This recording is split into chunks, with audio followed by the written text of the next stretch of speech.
59 orang, mungkin lebih ya, perwira tinggi Polri sekarang ada di kementerian lembaga. Nah, apabila mereka kembali ke kepolisian, itu dikasih jabatan apa, Bang? Ya bisa aja, staf khusus aja nggak apa-apa. Staf khusus Kapolri, tidak apa-apa. Sebanyak itu? Nggak apa-apa. Kenapa masalahnya? Kalau tidak ada jabatan, saran saya pensiunkan dini saja daripada kemudian menjadi beban negara, menurut saya. Itu kan kesalahan institusi polisi. Jangan kemudian kita harus menanggung, negara harus menanggung. Nggak, konsekuensinya. Konsekuensi Anda sudah di luar institusi kepolisian. Apa dampak dari putusan dari Mahkamah Konstitusi yang harus dilaksanakan ini? Ini sebuah kemenangan atas arogansi kepolisian. DPR selama ini menutup mata, menutup telinga, jadi bisu tuli terhadap pelanggaran yang dilakukan kepolisian. Jadi ini kemenangan bangsa Indonesia sebenarnya. Berarti putusan MK ini mengoreksi kebijakan yang diambil oleh Jokowi? Oh iya, udah pasti. 4.000 lebih menduduki posisi jabatan sipil. Ini kesewenang-wenangan yang memang betul-betul digunakan untuk kepentingan politik praktis. Komisi Reformasi Kepolisian ini salah satu tugasnya adalah mengeksekusi atau membantu putusan MK ini. Iya. Karena di dalamnya ada 2 orang mantan ketua Mahkamah Konstitusi, Prof. Jimli dan Prof. Mahfud. Ya ini kesempatan karena punya mandat, kewenangan terpusat dalam hal ini Kapolri yang merasa memiliki kewenangan besar termasuk dalam pengangkatan di jabatan sipil dan pengaturan mobilitas anggota harus dibatasi.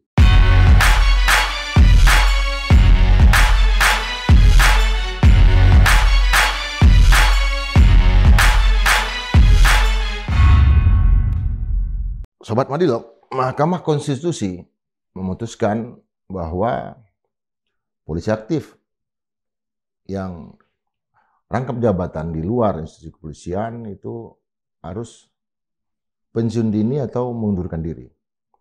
Akibatnya akan terdampak kepada sekitar 4.351 anggota polisi aktif yang beraktivitas di luar institusi kepolisian untuk kembali menjadi polisi atau pensiun dini atau mengundurkan diri dari jabatannya.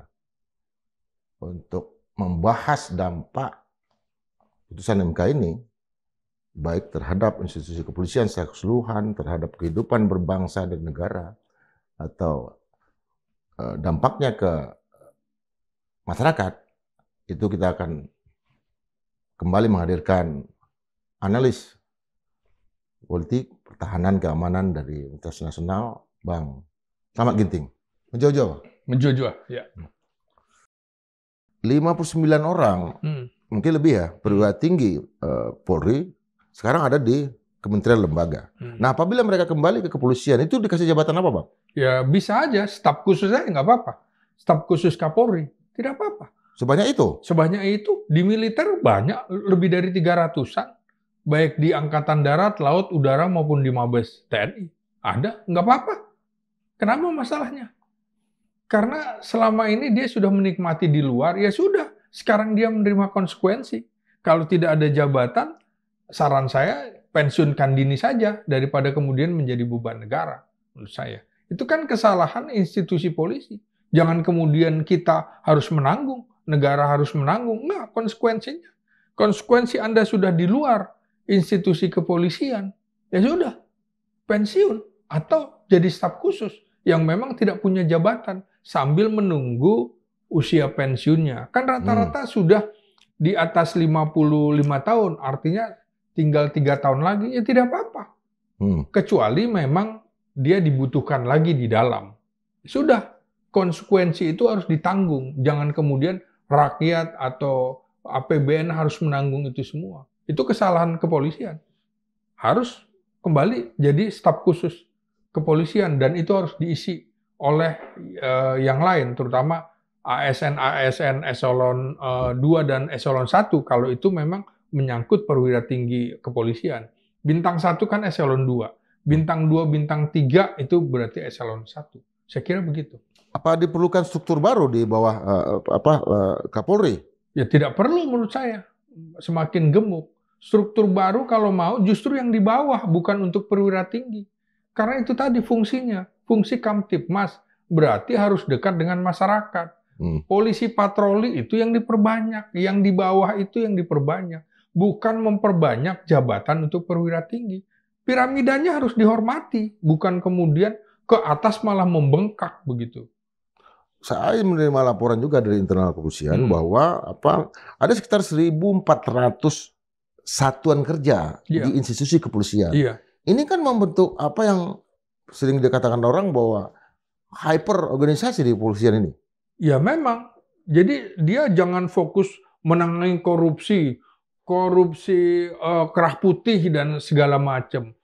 Menangani urusan yang terkait dengan imigrasi, terkait dengan bea cukai, ini polisi ini ngambil tugas yang lain menurut saya. Jadi kembalikan lagi polisi kepada platform semula sesuai dengan pasal 30 ayat 4 Undang-Undang Dasar 45. Tugas utamanya itu, jangan main-main masuk ke ruang-ruang yang lain. Dia misalnya, dia adalah penyidik tunggal, penyidik utama, nggak ada, harus dibagi. Harus ada penyidik POM TNI, harus ada penyidik pegawai negeri sipil, penyidik bea cukai, penyidik Bakamla, penyidik imigrasi, bagi tugas.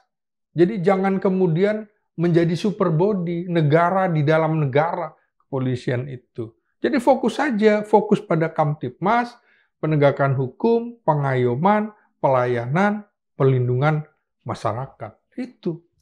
Berarti putusan MK ini mengoreksi kebijakan yang diambil oleh Jokowi? Oh iya, udah pasti. Ini kan selama ini di era reformasi sejak 9899 sampai sekarang ini paling banyak di eranya SBY dan era Jokowi berarti sudah 20 tahun kan. Nah, dua pihak itulah yang paling berpotensi memberikan kesempatan polisi untuk dalam tanda petik melanggar konstitusi, ya terutama di era Jokowi ini sampai ada 4.000 lebih menduduki posisi jabatan sipil. Ini kesewenang-wenangan yang memang betul-betul digunakan untuk kepentingan politik praktis. Polisi harus dikembalikan. Dia boleh berpolitik, tapi politiknya adalah politik negara, tidak boleh politik praktis. Polisi memiliki kekuatan institusionalisasi dan otonomi yang signifikan, mulai dari keamanan publik, dia punya. Kemudian investigasi kriminal, itu tugas dia juga. Pengawasan intelijen internal, intelijen keamanan ketertiban masyarakat, hingga penegakan hukum administratif. Nah, polisi yang punya dua senjata, hukum dan senjata api, ini yang membuat dia menjadi super body, yang orang kemudian bisa takut dengan kepolisian, bisa takut dengan unsur hukumnya karena dia bisa melakukan sabotase, penahanan, dan menentukan orang salah apa benar di situ. Udah seperti dalam tanda petik malaikat yang menentukan benar salahnya seseorang. Ini menurut saya harus juga dibenahi karena karakter-karakter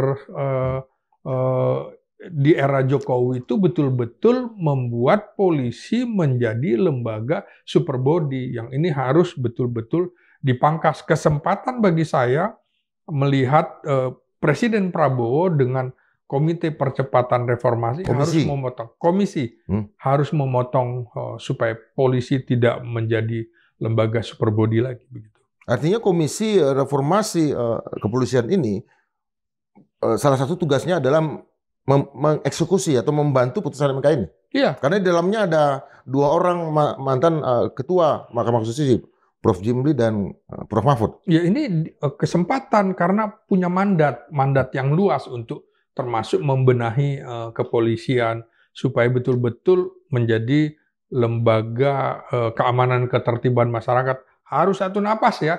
Keamanan ketertiban masyarakat, bukan keamanan di stop di situ, karena keamanan banyak unsur kan. Dia konsentrasi adalah keamanan publik. Jadi juga sekaligus menurut saya kewenangan terpusat dalam hal ini Kapolri yang merasa memiliki kewenangan besar termasuk dalam pengangkatan di jabatan sipil dan pengaturan mobilitas anggota harus dibatasi. Jadi seperti Kompolnas itu jangan kemudian menjadi macan ompong, menjadi bagian dari kepolisian. Seperti itu, justru dia harusnya lebih tegas, lebih keras mengingatkan ini pelanggaran. Masa bisa sampai 4.000-an lebih baru kemudian disemprit oleh MK. Selama ini kemana aja, kata orang Betawi kan. Kepentingan oligarki, artinya para pengusaha, Sembilan Naga, itu kan juga ada yang dijagain oleh polisi. Mereka menggunakan institusi plat nomor polisi segala macam, mengaku polisi. Iya. Itu dampaknya kan? Iya, makanya harus ada pengawasan yang keras, baik oleh DPR, kementerian, yang harus ada layer di atas memang harus mengingatkan, ombudsman segala macam, dan masyarakat. Nah, selama ini kan dianggap fungsi-fungsi pengawasan, kontrol sosial, termasuk oleh pers ini dianggap mengganggu rantai komando, sehingga dia bisa sewenang-wenang menempatkan personilnya menjadi backing dari oligarki, menjadi backing dari lembaga-lembaga yang dianggap personil di dalam lembaga itu melakukan pelanggaran hukum. Jadi betul-betul nantinya kalau nggak ada pengawasan yang kuat, politik patronase itu betul-betul mengemuka di kepolisian. Karena misalnya jabatan strategis untuk kepolisian, lo harus punya cantolan oligarki, punya cantolan di satu tokoh elit Kapolri. Ini betul-betul harus diawasi. Makanya di dalam sistem negara-negara demokrasi tidak boleh kepolisian langsung di bawah kepala negara gitu loh. Dia harus ada layer di atasnya.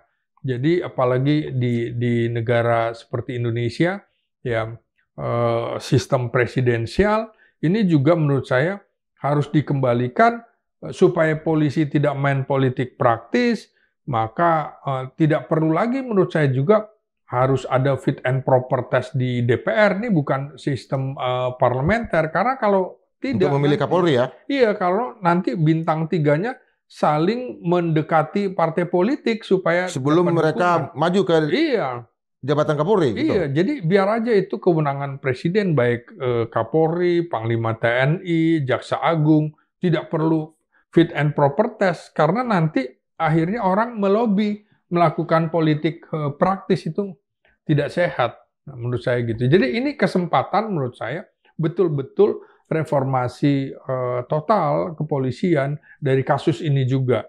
Ini kan sekaligus membuka tabir, oh ya selama ini jumlahnya begitu banyak, kok dibiarkan, terutama 10 tahun ini.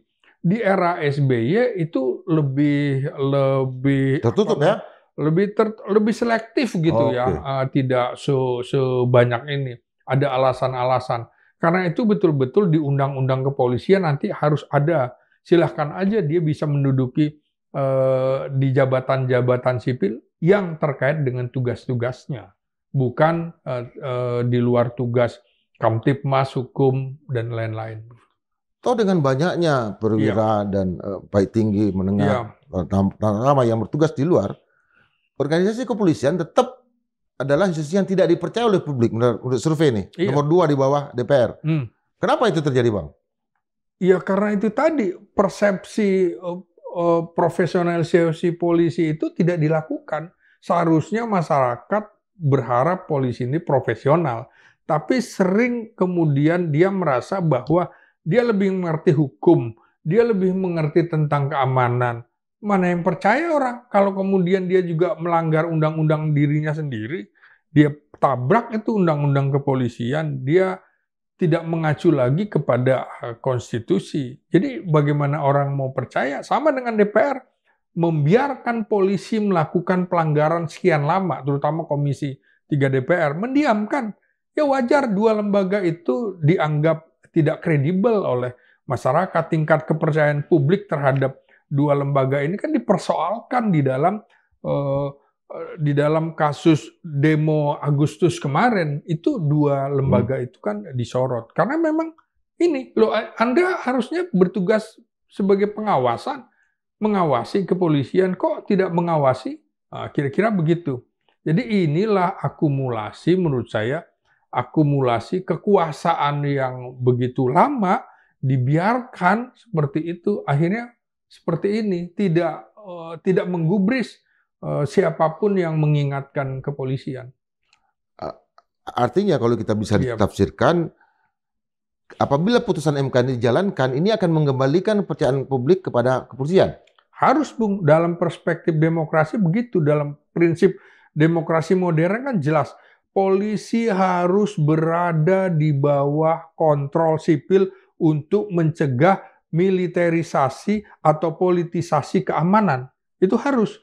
Dan idealnya polisi memang langsung bertanggung jawabnya ada kementerian terkait, ya mau Kemenko Polkam, Kementerian Hukum dan HAM, Kementerian Pertahanan Keamanan, mana yang pas untuk Indonesia, atau Kementerian Pan-RB barangkali untuk aspek administratifnya. Jadi sama dengan TNI, aspek administratifnya kan di bawah Kementerian Pertahanan, gitu. Ya polisian nggak apa-apa juga di bawah Kementerian Pertahanan Keamanan, asal bukan Menteri Pertahanan Keamanannya ada militer aktif, nggak boleh militer aktif, sipil atau bekas pensiunan TNI misalnya, itu boleh. Dan betul-betul polisi tidak boleh di bawah subordinat kepala negara atau presiden. Itu perintah dari demokrasi modern yang dianut oleh negara-negara modern. Dan ini penting kenapa? Untuk menjamin check and balances dan mencegah penggunaan Polri sebagai alat politik eksekutif. Nah, ini jadi alat politiknya pemerintah, alat politik presiden misalnya, untuk misalnya maju dalam kancah kontestasi pilpres, makanya ada tudingan parcok itu. Yang ketiga, untuk memastikan akuntabilitas, transparansi terhadap masyarakat dan legislatif. Nah, ini betul-betul polisi harus mengikuti alur negara-negara demokrasi modern, tidak boleh langsung jadi subordinatnya presiden gitu. Karena di dalam undang-undang juga tidak ada pencantuman itu. Di Undang-Undang Dasar kan juga presiden adalah pemegang kekuasaan tertinggi atas Angkatan Darat, Laut, dan Udara. Tapi dia ada layer di atasnya, Kementerian Pertahanan. Ini kok polisi nggak ada? Di dalam pasal 30 ayat 4, polisi adalah alat negara. Begitu. Ada minimal 3 institusi yang menurut saya akan sangat terdampak ini. Iya. BNN, BIN, KPK, sama BNPT. Ini kan penugasan di luar institusi kepolisian juga. Apa saran Abang untuk ini? Begini ya, menurut saya ini era kolaboratif sebenarnya. Bagi saya tidak terlalu masalah asal terkait dengan tugas-tugas dan keahlian yang bersangkutan. Karena itu harus dicantumkan di dalam undang-undangnya itu nanti. Untung saja belum ada revisi kan undang-undang kepolisian. Ya ini masukkan di dalamnya. Cyber wajar dia. Badan cyber juga ya, satu lagi. Iya, Badan cyber, ya kan? Ya, Badan Intelijen Negara, ya dia adalah intelijen keamanan ketertiban masyarakat, bisa masuk di situ. Badan Nasional Penanggulangan Terorisme bisa masuk di situ. Dan itu harus mencontoh dari undang-undang TNI yang ada. Kenapa undang-undang polisi nggak ada? Ini kan jadi problem. Karena itu harus masuk di situ. Boleh masuk, harus dicantumkan lembaga yang bisa dimasuki polisi aktif di jabatan pemerintahan sipil, bukan sipil non-pemerintahan. Nanti kalau sipil non-pemerintahan, dia masuk ke PT-PT lagi segala macam. Nggak bisa gitu. Ya, karena kan undang-undang Polri ini kan bersifat umum, generalis kan. Artinya dengan pencantuman pengecualian tadi, kan yang dibatalkan adalah pasal bahwa atas perintah Kapolri. Tapi kalau dimasukkan pasal baru bahwa polisi bisa masuk ke institusi yang tadi yang memang endemik polisi, itu bisa ya Bang lewat revisi? Menurut saya bisa. Seperti Undang-Undang TNI itu. Undang-Undang TNI itu sudah ada sejak 2004. Nah, Undang-Undang Kepolisian dari 2002 nggak ada. Nah, ini Undang-Undang TNI kemudian lihat lagi, ada aspek ancaman perang generasi kelima, ditambah lagi. 4 lagi dari 10 menjadi 16. 16 ya, 6 lagi ditambah. Ancamannya seperti ini. Dulu cyber itu memang tugas sipil. Sekarang nggak ada. Yang mengancam kedaulatan kita bisa orang sipil biasa, bukan orang militer. Melalui apa? Perang cyber. Perang cyber kan sudah perang generasi kelima. Perang elektronika, perang nubika. Nah sekarang coba yang kemarin ada di langit Sulawesi Utara, di Bali, apa itu bukan perang nubika mengeluarkan racun dan segala macam. Yaitu polisi dengan TNI itu seperti perintah pasal 30 dalam Sisan Kamrata, makanya Bung Karno dulu membuat Departemen Pertahanan Keamanan. Polisi dan TNI jadi satu. Karena ancaman, apalagi kita sedang menghadapi Irian Barat. Nah sekarang kita juga sedang menghadapi perang generasi kelima. Ya betul-betul. Apa yang dikemukakan di dalam sidang BPUPKI, the founding fathers kita, itu memang mengharuskan, ini nggak boleh pemisahan secara tegas ketika ada situasi yang mengancam kedaulatan negara. Jadi polisi juga bukan hanya keamanan, dia juga punya tugas pertahanan. Tentara juga bukan cuma pertahanan, dia juga punya tugas keamanan. Jadi pertahanan keamanan itu satu napas gitu. Kalau ini nggak dilaksanakan, siapa yang dituduh melakukan pembangkangan? Apakah institusi kepolisian dalam hal di Kapolri atau dianggap presiden yang nggak menjalankan ini? Iya, saya kira polisi tidak boleh mempertahankan otonominya yang keliru itu untuk melindungi kepentingan birokrasi dia, tapi dia harus berpikir untuk melindungi kepentingan birokrasi dan birokrasi negara. Jadi mana birokrasi sipil bersenjata, birokrasi militer. Jadi relasi eksekutif dengan kepolisian juga harus diatur kembali. Misalnya kewenangannya boleh kemana dia gitu. Misalnya buat apa kepolisian di Kementerian Pan-RB banyak itu. Polisi bisa di Kementerian Kelautan dan Perikanan. Harusnya yang lebih dominan itu adalah Angkatan Laut, begitu kan? Bukan kepolisian, karena ada tugas penyidik laut misalnya. Di laut ya? Di laut misalnya. Jadi memang harus ada pembatasan supaya ini kan bukti ada ketegangan demokrasi di dalam di Indonesia menyangkut institusi kepolisian, karena kekuasaan polisi yang begitu luas ini menimbulkan ketidakseimbangan, termasuk ketidakseimbangan dengan apa? Dengan kejaksaan, dengan kehakiman, dengan siapa lagi? Dengan TNI. Jadi betul-betul di sini menurut saya kontrol sipil dalam hal ini DPR sangat lemah, dan sehingga pengawasan legislatif sulit dijalankan oleh kepolisian juga. Tidak ada yang mau dia nggak nurut gitu ya. Contoh misalnya dari tahun 2017 sampai sekarang polisi tidak mau menandatangani Undang-Undang Keamanan Nasional, padahal aneh sebuah negara besar seperti Indonesia tidak punya Undang-Undang Keamanan Nasional, ya karena itu tadi ada merasa ego sektoral, keamanan wilayah dia, nggak bisa. Keamanan itu harus dibagi-bagi. Anda keamanan apa? Keamanan ketertiban masyarakat, keamanan cyber, ya ujung tombaknya Badan Siber Sandi Negara gitu kan. Keamanan di laut, ya Bakamla dan lain-lain. Jadi itu bisa jangan sampai memicu yang namanya law unto themselves yang bertentangan dengan prinsip supremasi hukum di negara demokrasi begitu. Jadi sampai berapa lama ini harus kita tunggu bahwa ini dieksekusi oleh?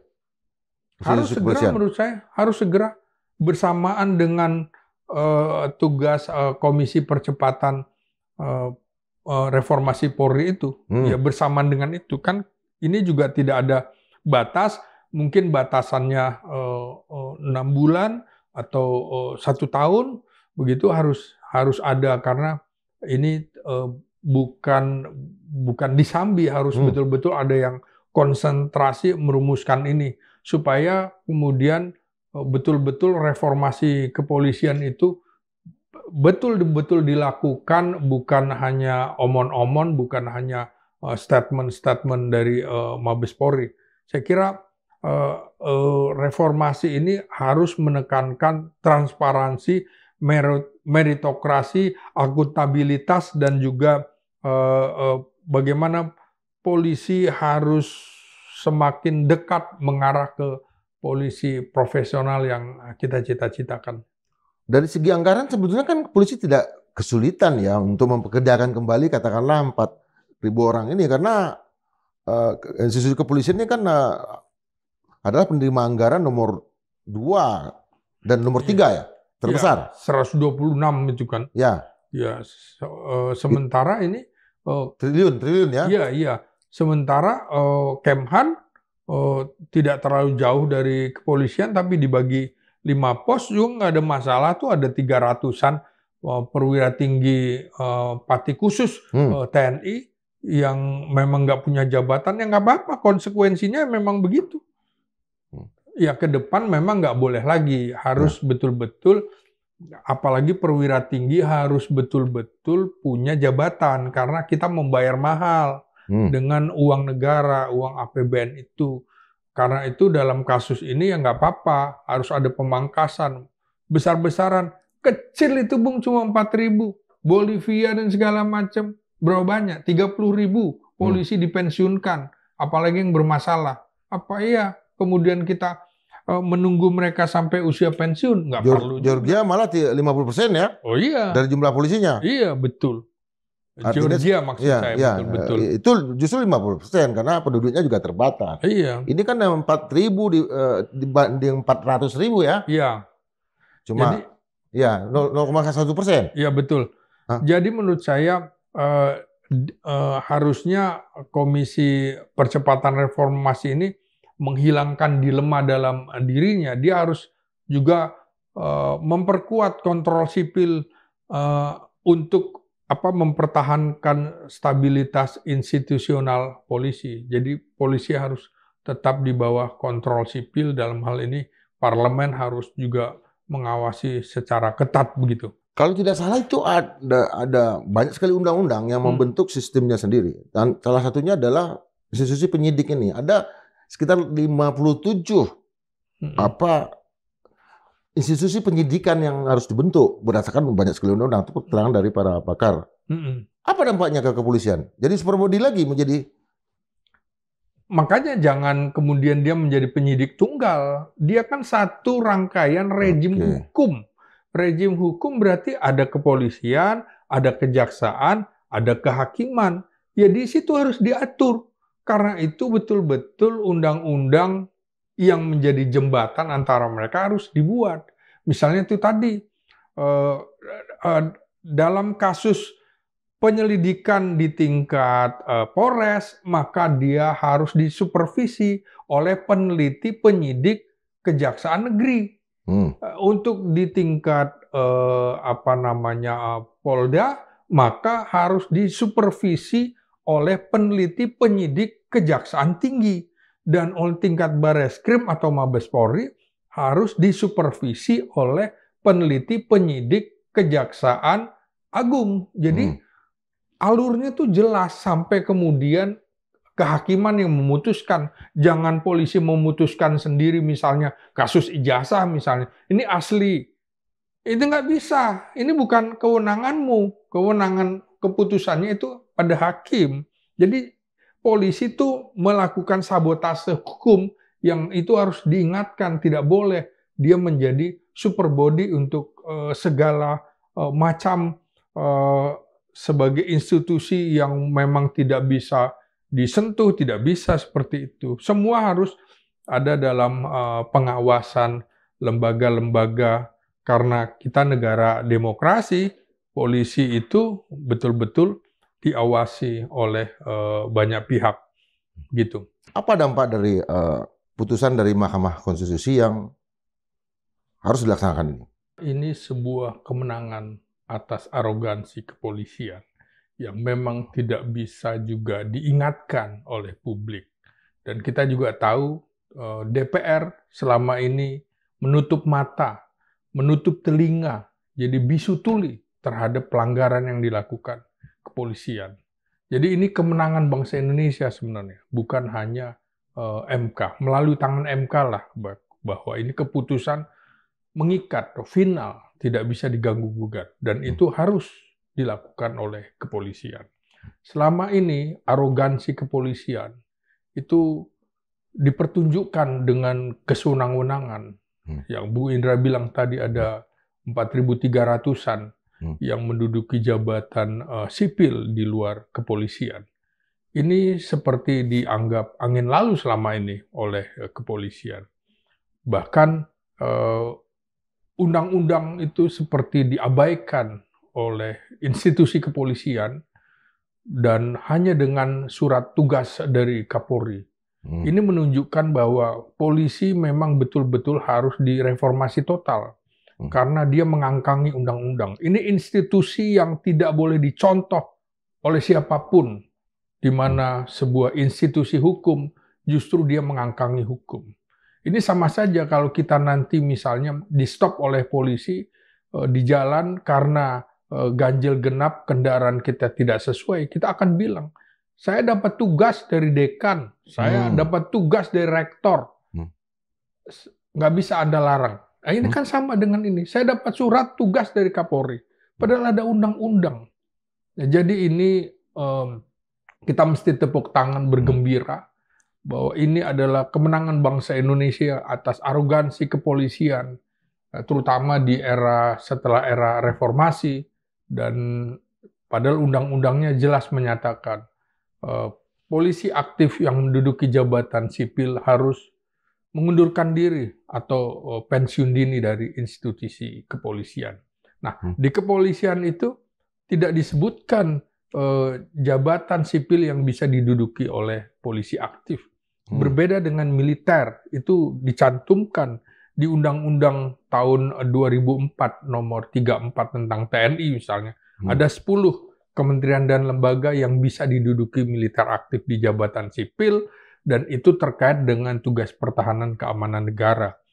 Kemudian dalam revisi Undang-Undang TNI tahun 2025 ini, Undang-Undang nomor 3, itu menambah jadi sekitar 16. Mestinya ini bisa menjadi pelajaran bagi tim reformasi atau komite percepatan reformasi Polri, dan juga nanti di dalam pembentukan undang-undang kepolisian ini harus dimasukkan. Tidak bisa kemudian sebuah lembaga mengangkangi lembaga-lembaga yang lain. Jadi ini sebuah pembukaan yang memang harus kita dengungkan, bahwa kepolisian merasa dia sebagai super body dan tidak boleh diawasi, tidak boleh diingatkan, tidak boleh kemudian ditegur. Dan ini teguran dari Mahkamah Konstitusi itu memang harus keras dan tidak bisa diutak-atik lagi begitu, Bung Indra. Apa dampak terbesar yang mungkin terjadi dengan katakanlah putusan ini? Ada 4.351 orang dan mungkin lebih dari itu ya, yang tidak main-main, karena di luar institusi kepolisian banyak yang menduduki jabatan eselon 1 misalnya, menjadi direktur dirjen, menjadi irjen, menjadi sekjen di lembaga-lembaga negara di kementerian. Apa dampaknya ketika mereka balik ke institusi kepolisian, Bang? Ya, pertama kita harus lihat dulu dampak hukum, setelah itu dampak politik. Dampak hukum tentu saja keputusan MK ini menutup celah hukum di Undang-Undang Polri yang sebelumnya memungkinkan polisi aktif menduduki berstatus anggota polisi aktif sekaligus menjabat posisi sipil. Dia merasa bahwa kan kami sama-sama sipil juga.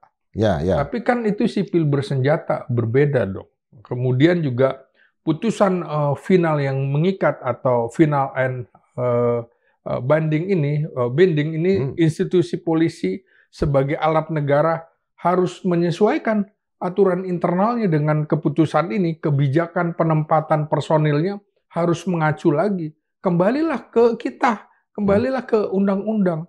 Di pasal 30 ayat 4 Undang-Undang Dasar 45 kan jelas dia alat negara yang bertugas dalam keamanan ketertiban masyarakat, melindungi, melayani, mengayomi masyarakat dalam penegakan hukum.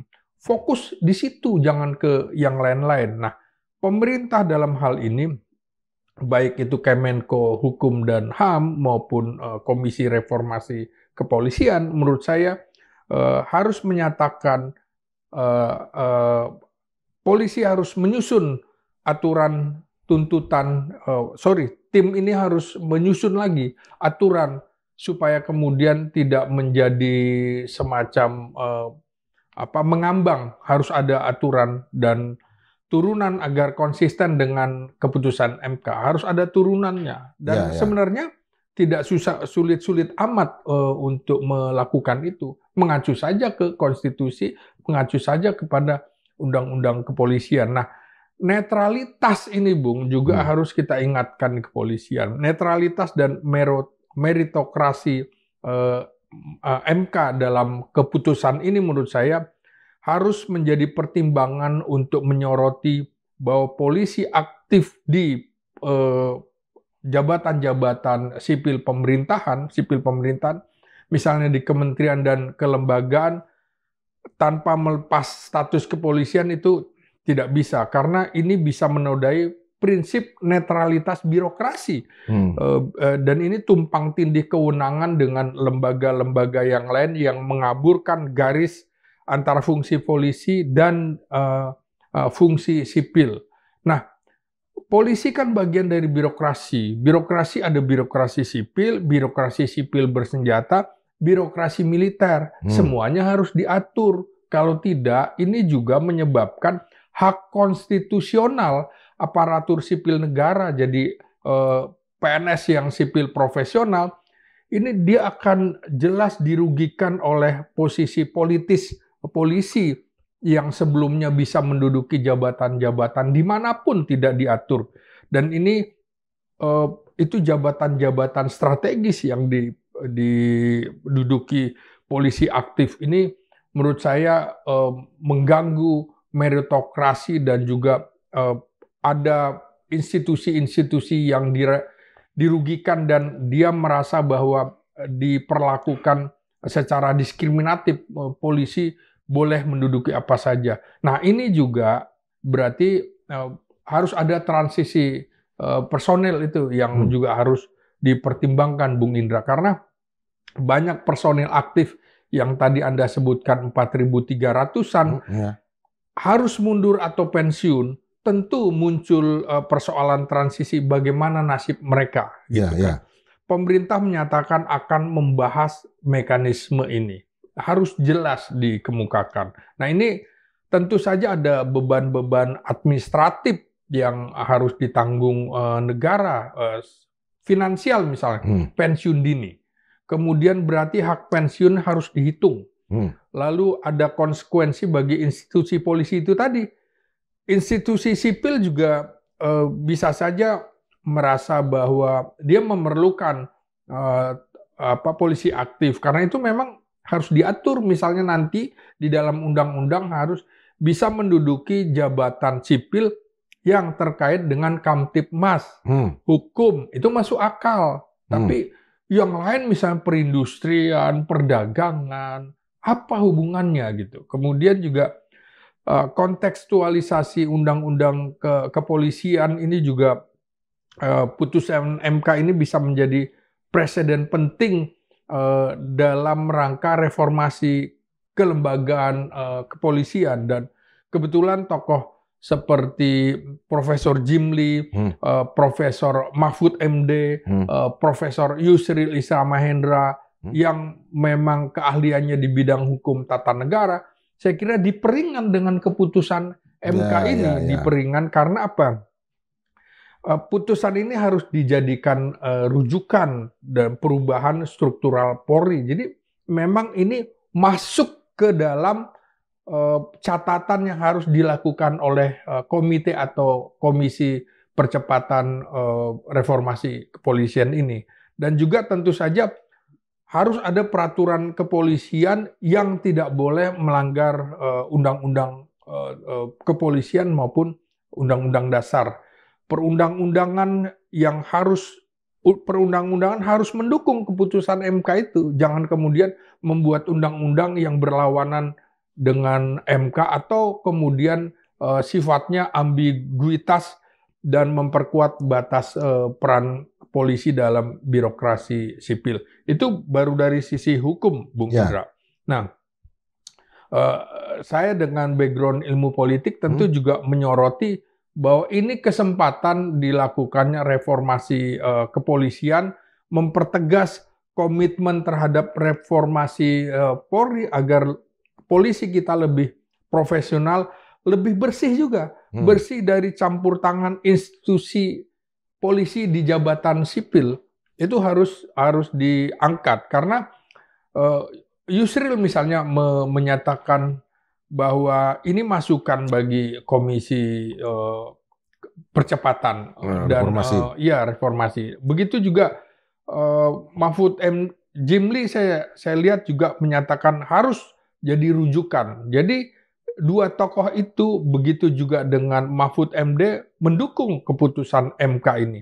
Jadi menurut saya komponen politik dan masyarakat yang harus mendukung keputusan ini karena ini ada aspek legal, ada aspek politik dan institusional agar jelas. Dasar hukum misalnya, putusan MK ini kan melarang kecuali mekanisme pensiun dini, itu boleh. Kemudian pengunduran diri dari kepolisian. Seharusnya kepolisian justru mengambil contoh dari TNI.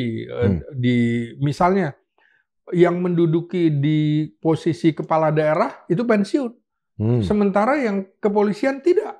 Terus, lanjut aja terus. Ini orang juga melihat ini dua lembaga ini kok mengapa tidak imbang ya? Kemudian kok tidak konsisten di kepolisian, padahal undang-undangnya mengharuskan seperti itu. Jadi polisi mestinya belajar konsistensi dari TNI dalam hal ini. Nah, karena itu menurut saya larangan dari MK ini tetap berlaku sehingga jangan sampai ada upaya bypass yang dilakukan kepolisian. Surat tugas Kapolri menurut saya itu bypass terhadap konstitusi, terhadap institusionalisasi hukum. Tidak boleh ada lagi. Jadi ini mengingatkan sebenarnya kepada Kapolri, terutama para Kapolri di era reformasi, dan khususnya yang paling banyak Listio Sigit Prabowo ini, bahwa itu dia sudah offset sebenarnya. Kita sudah mengingatkan Bung Indra dalam berkali-kali nggak digubris kita kan. Padahal kepentingan kita justru ingin polisi kita kuat, profesional dan juga menjalani kaidah-kaidah penegakan hukum. Jadi praktek polisi aktif duduki jabatan sipil ini dengan surat izin Kapolri menurut saya ini presiden buruk dan memunculkan kontradiksi di mana undang-undang itu bisa diinjak begitu saja, dan ini praktek administrasi internal Polri ini menurut saya harus dihentikan, tidak boleh ada lagi begitu. Ya, ada pernyataan menarik dari Nasir Jamil yang mengatakan bahwa dia menjelaskan bahwa polisi itu sipil. Non kombatan. Tapi tadi Abang mengatakan bahwa ada sipil bersenjata, ada militer kombatan. Bisa lebih dipertajam lagi posisi polisi ini, Bang? Karena situasinya adalah kita lihat misalnya Badan Intelijen Negara, kemudian Badan Cyber, kemudian BNPT misalnya, itu kan tugas-tugas yang juga dekat dengan kepolisian. Nah, yang paling kontroversi juga di KPK kan?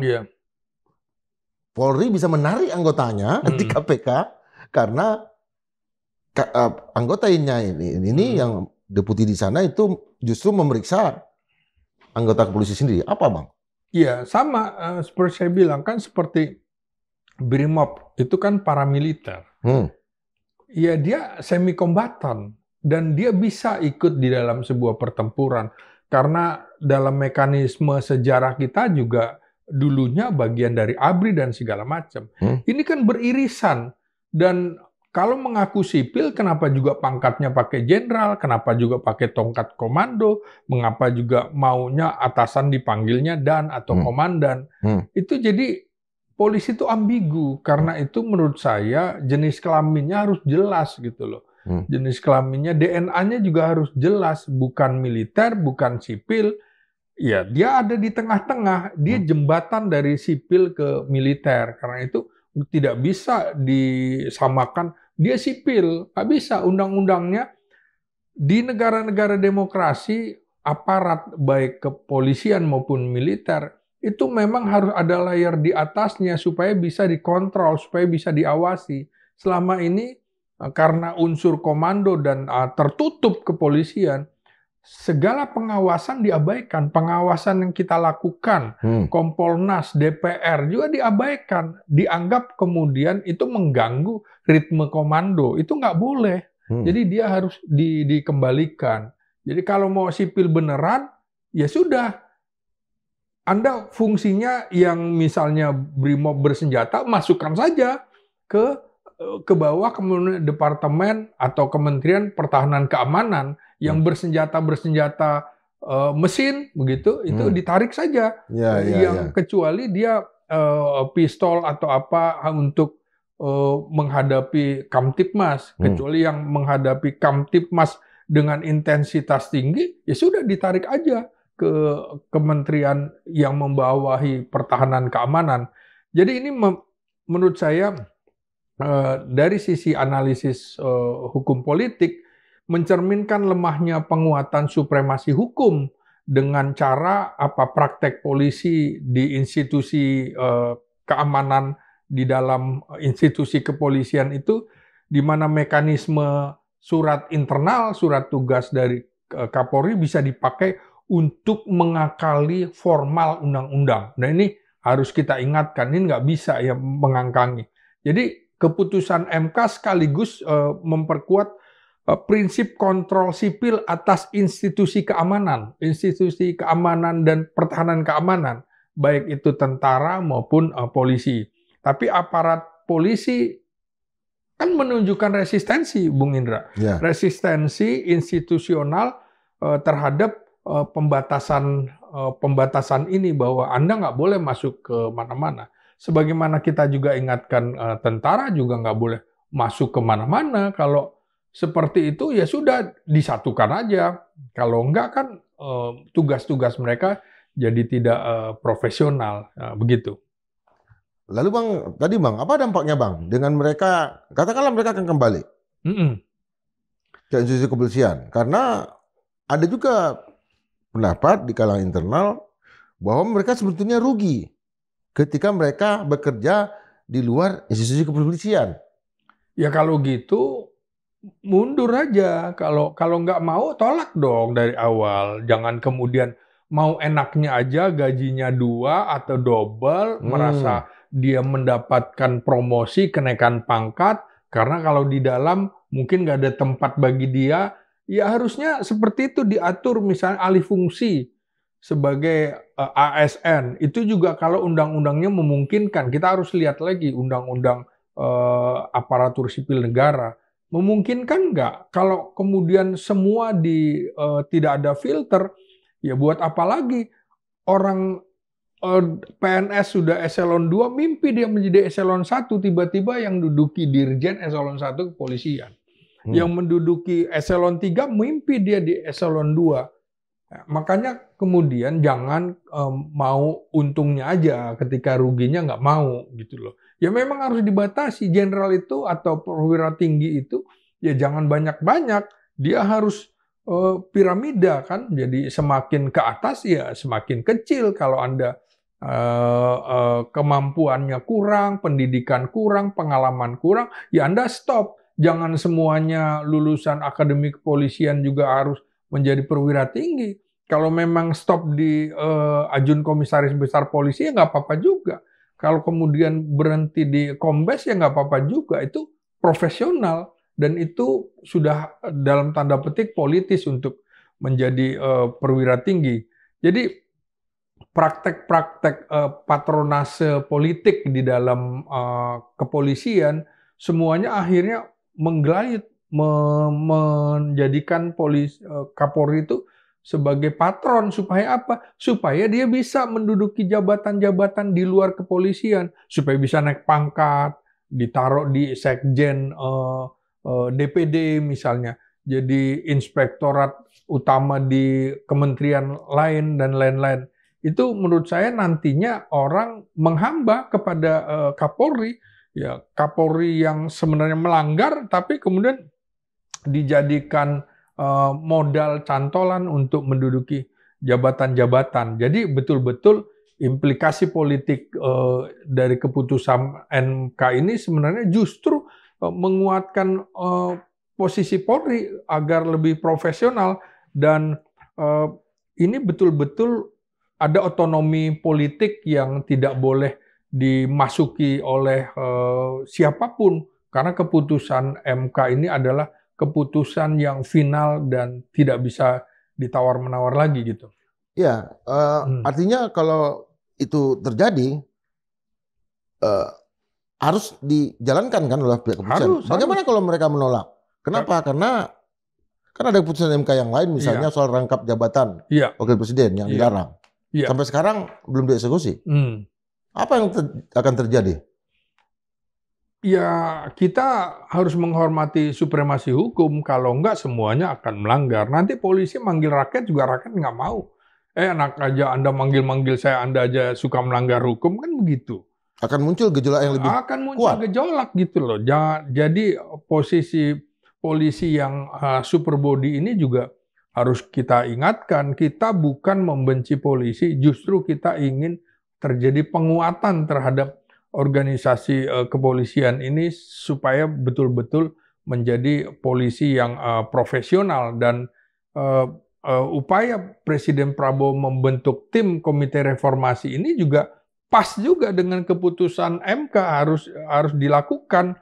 Jadi polisi aktif duduki jabatan sipil ini harus menjadi PR yang harus dirumuskan oleh komite percepatan reformasi kepolisian ini. Jadi ini betul-betul reformasi institusionalisasi yang sulit dijalankan barangkali oleh institusi polisi karena dia akan memanfaatkan celah. Tapi ini perintah yang harus dijalankan, tidak boleh ada lagi bypass oleh Kapolri terhadap undang-undang. Tidak boleh lagi DPR berpangku tangan, diam 1000 bahasa, terutama Komisi 3 yang membidangi kepolisian yang selama ini diam saja. Itu kan sudah diingatkan. Jadi ini betul-betul kepemimpinan polisi akan berhadapan dengan kontrol sipil. Jadi keputusan MK itu adalah kontrol sipil terhadap elit kepolisian supaya kemudian mereka patuh termasuk mematuhi apa yang nanti akan diputuskan oleh komite reformasi ini. Apa saran Abang untuk komisi reformasi kepolisian ini? Terkait terkait putusan MK, terkait yang lain. Apa saran Abang? Iya. Dari perspektif demokrasi menurut saya idealnya polisi memang harus lebih subordinat ke kontrol sipil melalui kementerian atau lembaga independen, bukan langsung di bawah presiden, agar prinsip check and balances itu tetap berjalan. Maka reformasi Polri memerlukan penyesuaian struktural itu tadi. Strukturalnya dia harus lebih konsentrasi ke Kamtibmas, juga regulasinya, dan budaya organisasi untuk menyeimbangkan profesionalisme, akuntabilitas, dan kontrol sipil. Misalnya kepangkatan nggak perlu menggunakan seperti pangkat-pangkat militer, penggunaan tongkat komando segala macam. Itu dia atasan polisi adalah hukum. Dia tidak punya diskresi. Yang punya diskresi itu adalah militer, dan militer pun tidak semuanya mempunyai kewenangan diskresi. Terutama satuan-satuan tempur atau bantuan tempur, dia nggak punya. Dia punya diskresi, tapi selebihnya yang lain atasannya adalah juga hukum. Misalnya polisi militer, itu juga menurut saya penyebutan di militer salah dengan penyebutan komandan, karena atasan dia hukum, maka kepala. Polisi kan kepala, maka nggak boleh lagi ada gaya-gaya militeristik, itu harus dihilangkan. Itu salah beberapa poin yang harus dijalankan tim Komisi Percepatan Reformasi ini. Menurut saya begitu, Bung Indra. Oke, terima kasih Bang.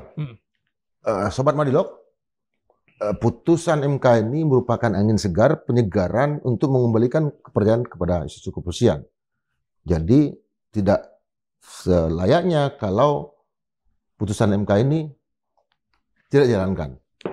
Semakin cepat putusan ini dijalankan, akan semakin baik bagi kita, bangsa ini, dan juga institusi kepolisian. Saya Indra Jepiliang, sampai ketemu dengan Bang Slamet Ginting dalam episode berikutnya. Terima kasih.